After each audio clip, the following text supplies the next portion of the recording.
All right, these are my 4 audience members. Hello, ladies. I want to thank y'all for being here.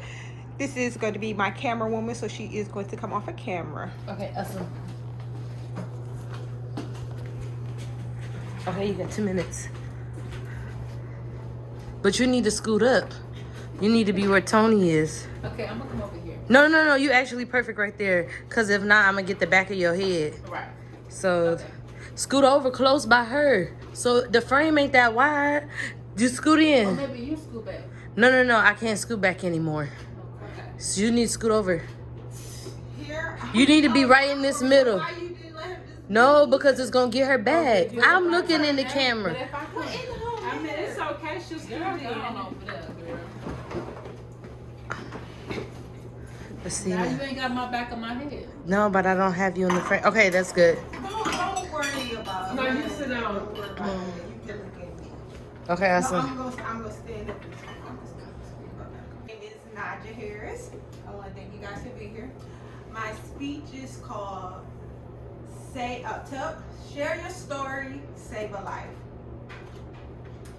Psalms 23, 1 through 6 reads, "The Lord is my shepherd, I shall not want.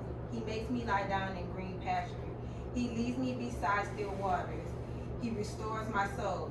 He leads me in the paths of righteousness for his name's sake. Even though I walk through the valley of the shadow of death, I will fear no evil, for thou art with me. Your rod and your staff, they comfort me. You prepare a table in the presence of my enemy. You anoint my head with oil. My cup overflows." I picked this as my introduction because as a small girl, I grew up hanging out with my grandmother on the weekends. My grandmother would share many of her life stories with us.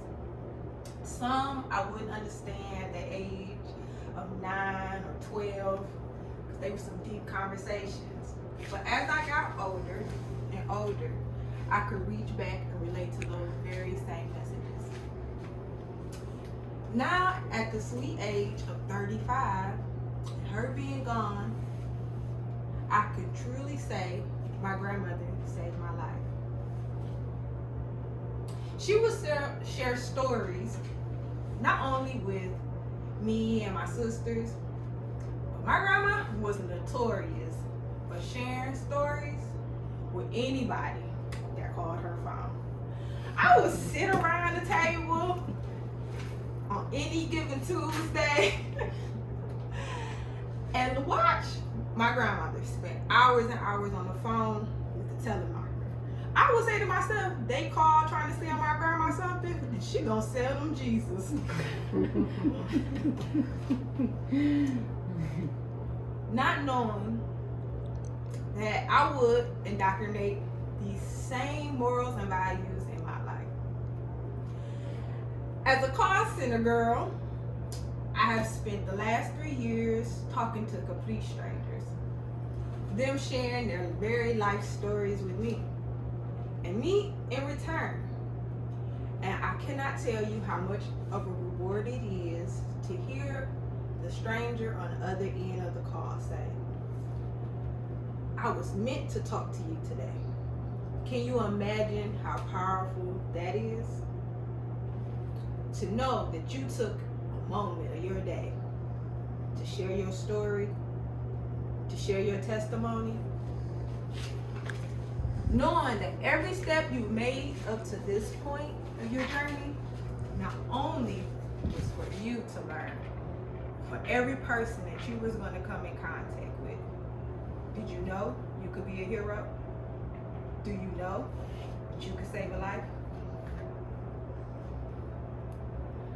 I don't know if you guys ever heard of, but I'm sure you have.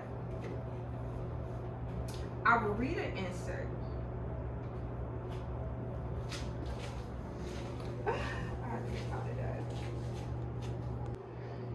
You are certainly as good as you are beautiful, but you have not yet told me how to get back to Kansas. Your silver shoes will carry you over the desert, replied Glenda. If you have known their power, you could have gone back home to your Aunt Em that very day you came into the country. But then I should have not had my wonderful brains, said the Scarecrow. I might have passed my whole life in the farm's cornfield. And I should not have had my lovely heart, said the Tin Woodman. I might have stood in the rust in the field and rusted in the fields until the end of the world. And I should have lived a coward forever, declared the lion. And no beast in the fields would have ever had a good word to say about me. This is all true, said Dorothy, and I am glad I was of use to you, my good friends. But now that each of them have had what they most desire, and each is happy and having a kingdom to rule beside, I think I should go back to Kansas. This very story tells you that by sharing your testimony, doing your own journey, you too, like Dorothy, can save a life. Thanks, guys. Awesome. Yeah.